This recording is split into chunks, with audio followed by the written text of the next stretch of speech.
So, you know, as you're working through problems, hopefully it's like, oh yeah, I'm getting comfortable with the equations. The equations that might be on there that I might give you, if you will, is I might write something like this. You know, I always forget what letters they use. They don't use letters anymore. F of T? Oh yeah. They give you F of T, thank you. So you might end up,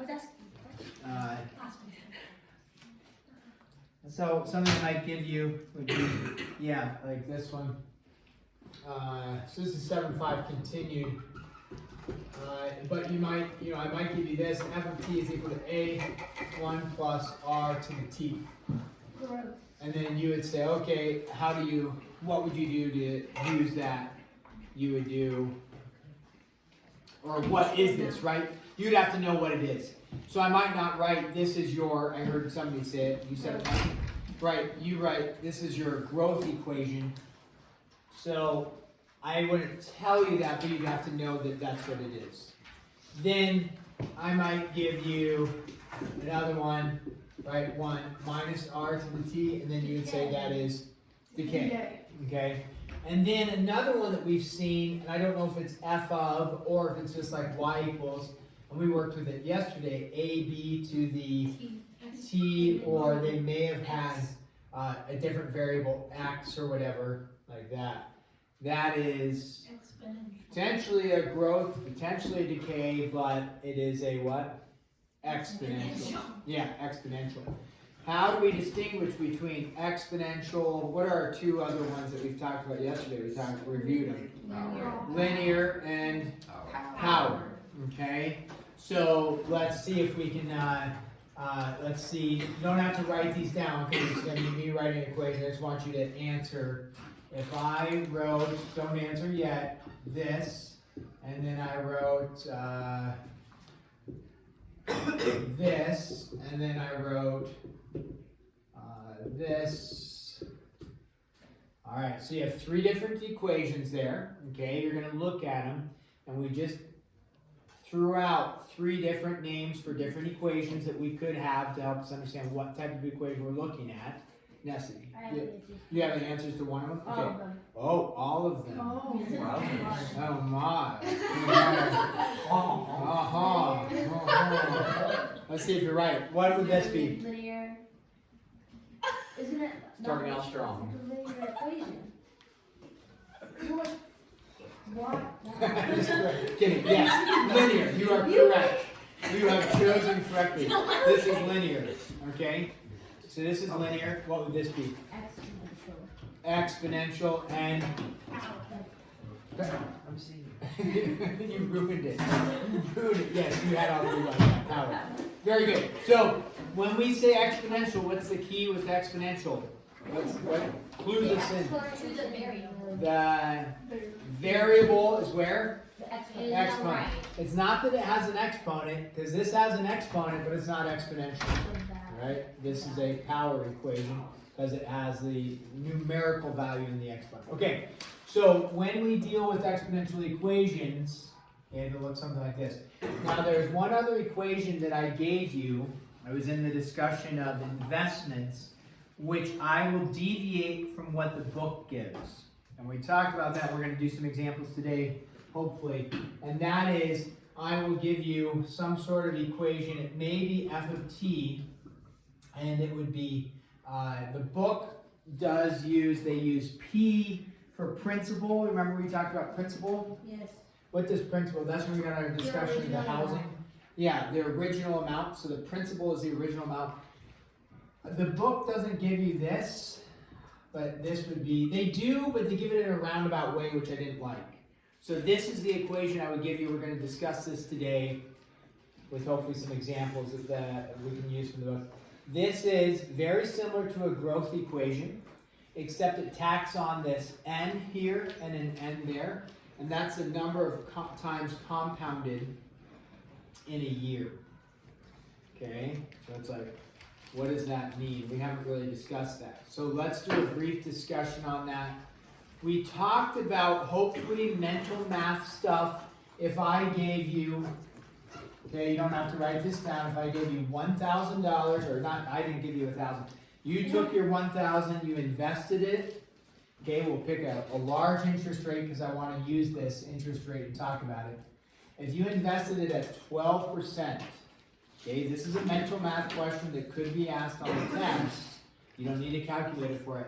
How much money do you earn in interest? Not how much money do you have total. How much money do you earn, Kate? $120. $120, right? Because that in decimal form is 0.12. You move the decimal 3 spots because of the 0, 1, 2, and 3. Put a 0 there, $120. Okay, so $120. We talk about, when I say that, how much do you earn? We're always referencing in 1 year. Okay, somebody in this room opened up a 6-month CD. If you had an incredible 6-month CD at 12%, which is not out there, if you did, there's one in New York that's at 7%. I read that the other day, but you have to be living in a certain county in New York and be a member of the bank, which none of us are. That is at 7%. But if this was a 6-month CD, would you earn $120? No. How much would you earn in a 6-month CD? Half of that, right? Because it's half of a year, so you'd earn $60. Okay. So the deal is, though, in this idea of compounding, if I said, okay, you have 12% interest, it's always a reference of 1 year. But if I told you it was compounded monthly, right? Ooh, monthly sounds really good, not yearly. You might think that means I get 12% every single month. Okay, that's what some people might think. But you actually don't get 12% every single month. And that's where this equation would come into play. What we would state is, we would state, if we were going to, you don't have to write this down, you have $1,000, that's your principal amount. You have 1, does anybody remember what the 1 is referring to? We talked about it yesterday with some of our examples. What is the 1 referring to? Interest. No. It's 100% of your initial value, right? That's what yesterday's discussion was. It's something with the growth factor and the growth rate, right? The growth factor is it's 100% of your original value plus an additional percent you're earning. So this right here is that like I earned $120, but in my bank account I have my original $1,000. So I'd have $1,120. That's what the 1 stands for. Here, what you would do is you would take 12%, which we always convert to decimal when we go to mathematically work with it, but just to see it. And if I told you it was compounded monthly, that's what the N stands for. N monthly would be how many times in a year? How many months in a year?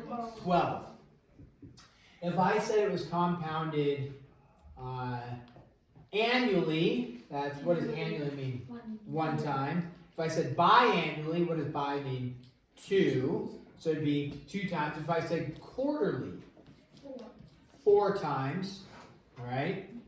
So if I said daily, every day, how many days are in a year? 365, right? So then you'd have 365. Okay, but with that, you would then say to the 12, and then depending on how many years, if we say 1 year, that's fine, 12 times 1. So what happens is this. If you have an investment, I picked 12% monthly because the math is really easy, because 12 divided by 12. If you had a 12% investment, and it was compounded monthly, do you get 12% every single month? No. How much are you actually getting every single month? Well, you take 12% divided by 12 is 1%. So you get 1% every month. But what's really nice is you get your little 1% and then it compounds and you get 1% of that 1% and then you get 1% of that 1%, so on and so forth. So the more times it's compounded in a year, the better it is. That's one thing you can just remember. Okay, so the more time, so if it's yearly, so on and so forth. They actually have an investment that's compounded continually. You're like, that's really sweet. It's compounded continually. What that means is actually it's divided by basically infinity, so it's really, really small, but then you have it to the exponent of infinity, basically, is what it comes out to be. So it works itself out, okay? The book doesn't give you this formal equation, they give it in a little convoluted way, but that's what this means. This is when it's compounded more than once a year. Because if it's only compounded once a year, this would be r divided by 1, which is r, and you're right back up to this. It would be t times 1, which is t, and you're right back up to there. Okay, so this is your compounded annually, so once per year. If you see this, you would use that if it was compounded quarterly, or compounded monthly, or so on and so forth, okay? Usually these are going to require some sort of calculator work, a little more complex, okay? A little bit of review then, so I'm giving you equations I'll probably give you on the test. A little review, simple interest compared to compound interest, right? I've asked this a few times. Simple interest, okay? Answer this question. If you want to write it down, that's fine, or just come up with an answer that you're going to check with your cheat mate. I have $1,000.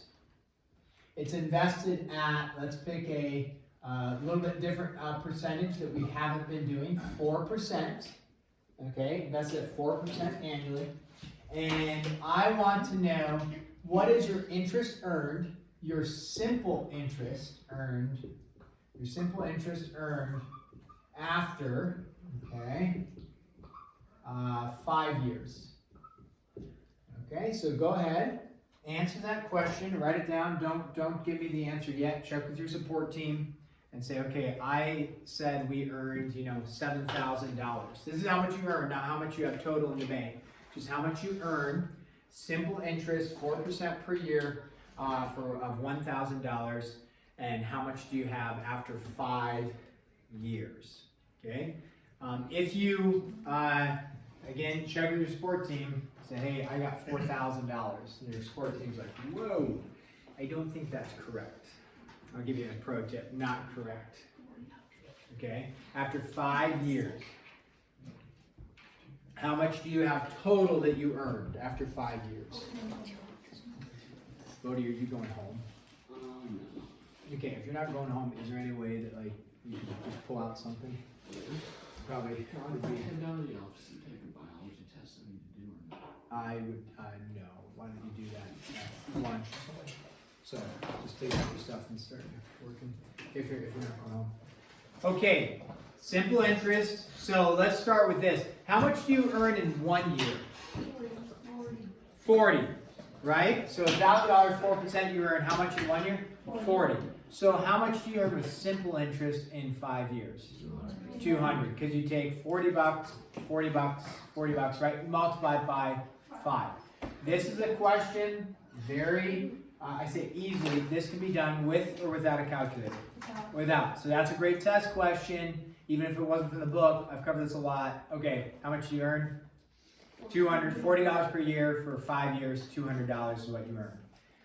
If I said, what is the compound interest after 17 years, you don't have to write this down. Is that going to be doable without a calculator? It could. It would probably take you the entire class period. Yeah. Okay.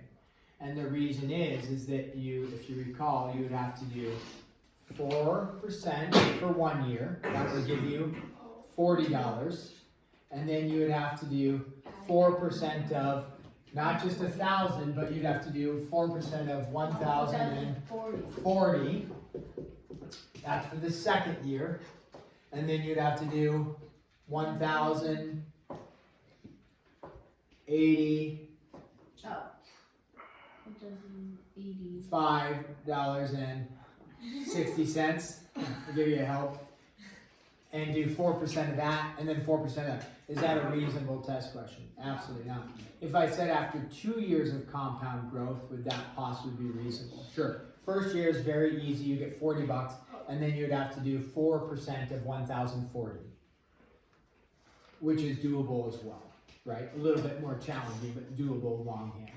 Okay? So compounding growth like this, as it builds on itself, you always, if you can find something that's compounding, is that what you want? Yes. Simple interest is fine, but it's not compounding. It won't grow your money long term. It's a short term idea to help it grow a little bit. But compounding is where you make your real money. Okay? Remember, how much is your $1 today worth at 65 if you invest it? 150. Okay. How much is my $1 worth when I want to get out at 65 years old? I think we gave me a generous $10. Yeah. We made our math easy. What's on your side that's not on mine? Age. Well, age, yes. Experience.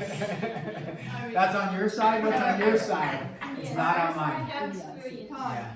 But your time is on your side. It's too late for me to. My brother and I were talking about this over Christmas. We were talking about finances, and it's fine. But we're saying, hey, if we're at this stage, like we're at right now, and you look around financially, right? We're not talking about like the kingdom of God, which thankfully that is not based off of your financial status. But if you're just looking at financial status, and you look around, and I'm looking around Missoula, and we're going for a hike up on Mansion Heights, and you look at these huge homes that are gone in, and they're really nice, you know. But I look at that, and Michael and I were looking at it, and we were looking at it, he's like, oh, is that a house that went? I'm like, yeah, that's just one house, because it's just massive. He said, you know, now at the second part of my life, if you will, the back end, if almost, and the back end is the work career, theoretically, you realize is that you've hit a spot where you can no longer acquire enough wealth to acquire certain things. It's too late. At the front end of your career at 15, 16, 17, 18, if that is your vision, you can acquire the wealth to acquire what you're looking at. So when we look at that home up there, we both said, it'll never happen for us. It's too late. It would take an exorbitant amount of work and money and resources to figure out how to get there at 42 years old. But if you're 18, you can say that's my goal and then get there. But again, that has nothing to do with our spiritual side of things, right? Building like wealth financially, it's not wrong, but it doesn't have anything to do with our spiritual side of things. So that's important to separate out. So this, though, there's nothing wrong with saying I'm going to take some steps right now at 14 to make some wise decisions to build financial wealth, right? And what's amazing about this is who's working for the 4%? Not you. What's working for you? The bank, right? So you earned the 1,000. Who's doing the rest of the work? The bank. And you, because you were disciplined not to spend the 1,000. Okay? So again, if you wait till 42, you're going to hit that realization of like, it's too late for me to amass whatever it is, amount of money, right? And that's okay. There's nothing like right or wrong. That's the beauty of a relationship with Jesus is it doesn't matter if I ever own the mansion. Irrelevant to the kingdom of God, as long as you're doing what he wants, right? It doesn't matter. So that is a nice peace of mind. It's like, it's okay. But that's why I keep telling you guys, hey, the ball is in your court. So when would be the time to do it? Now, absolutely. Okay, we got a couple more. We got to do a couple examples here, continue on, and then I'm going to have to take off. So let's look at a couple other questions. They have this question, so this is, write this down. I'm writing, you're writing, because this is an example. 5,000 invested. They're gonna give you this at 6% APR.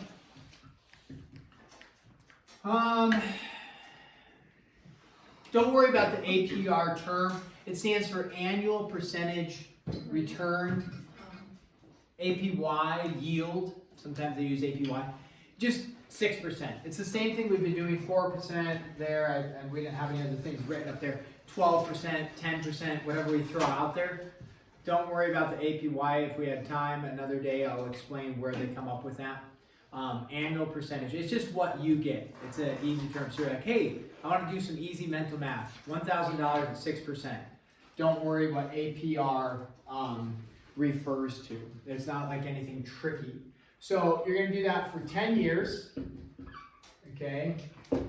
And this states, determine the number of compounding periods and the rate per compounding period when the interest is compounded as follows.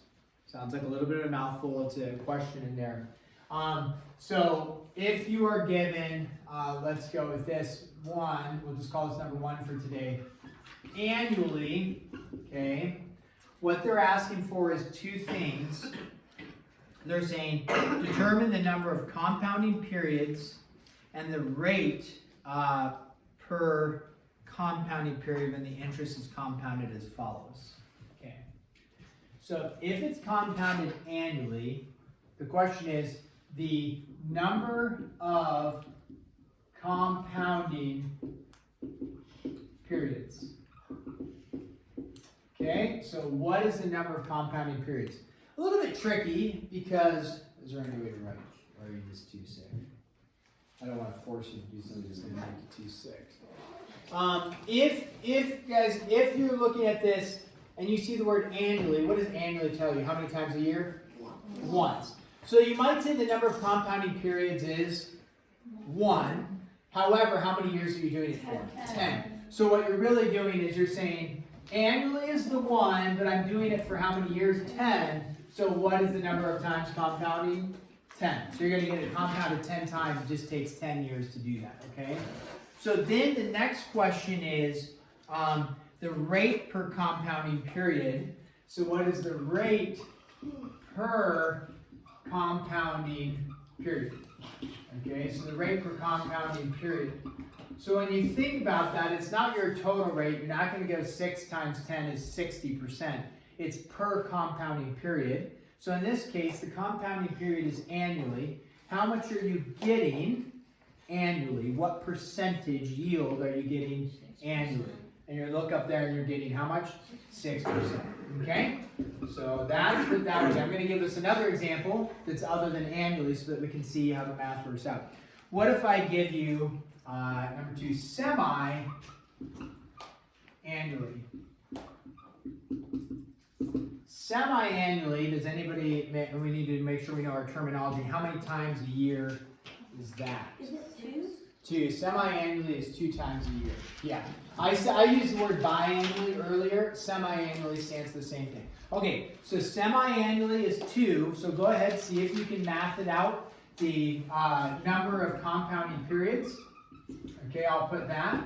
And then the rate per compounding period, we'll put that. Try to answer both of those, and then we'll go from there.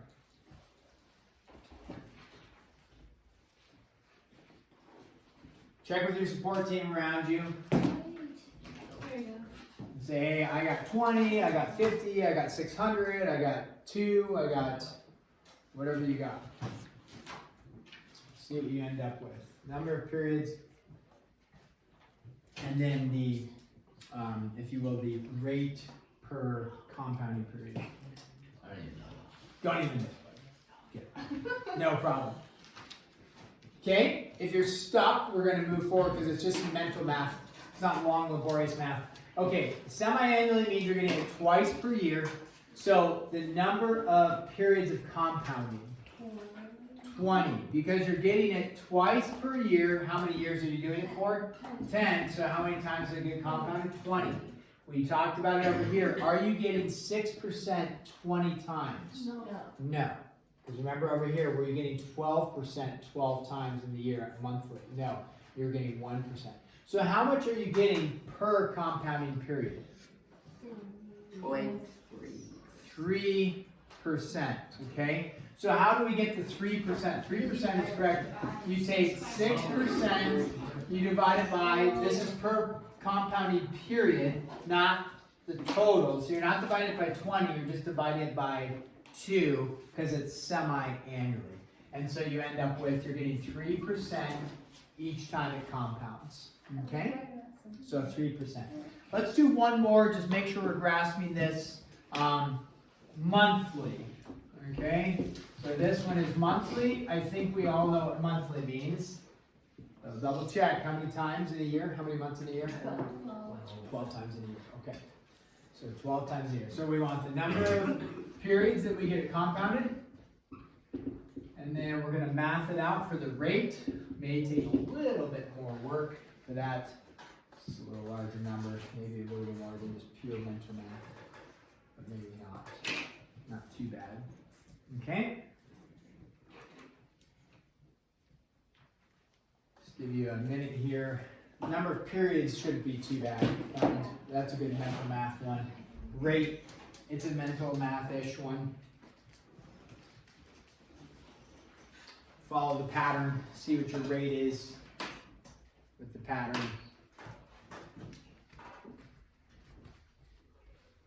You got the first one. I did. Nice. Oh, very nice. Nice. Did your support team get it too? I'm trying to figure out what the rate is. Okay. Because I have not. I mean, you could, yeah. I think I got it. That's looking. What was number one? Number one. No. Yeah. Like that. Don't worry about moving your decimal. 6 divided by 12 is just 1. So not Multiply by 10. Oh, nice. Yeah, because it gets tricky when we talk about percentage and then change percentage to decimal. It gets a little tricky. Okay, so let's go with, looks like a lot of people got the number of periods. How many times are you getting the interest rate? 120. 120 times. And then the rate, I saw people setting it up like this, which was great. 6% divided by 12. What are you getting 120 times? You're not getting 6% 120 times. 5%. You're getting 0.5%. And when I look, don't confuse it and say 0.005 or something. You're asking what percent. Now, if you got rid of the percent, sure, it would be 0.005. But they're asking what percent, so it'd be 0.5%. Okay? Okay, I am going to tap out, go get the pet bus. Mr. Hartman's going to continue to monitor you. There's still some questions towards the end, but they're kind of similar to plugging in and creating equations like we just stated over here. Okay? So when you get to the numbers like 21 through 29, just make your best attempt at understanding them. If there's a little confusion on those, it's due tomorrow. But if there's a little confusion on it, I'll extend some grace on that, okay? So, when is it due? Tomorrow. When are your mid-chapter assessment corrections due? Tomorrow. If there's a little confusion on the back end, that's okay. Do your best at it. I'll take that into consideration when we go to grade it. Just try the problems, okay? And then we are going to move on to 7-6 tomorrow and get that going because we've spent a lot of time on this stuff. But is this valuable information?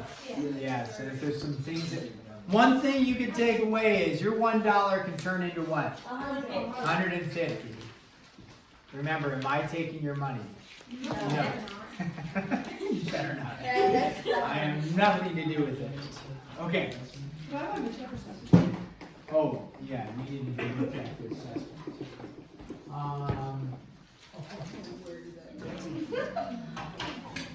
Because there was, who else was there? William. Yeah. Oh, and William left. But I got Shiloh and Caden. And there's William. We'll hit him up when he comes back. And then Caden. Here you go. Corrections if you want. Tomorrow.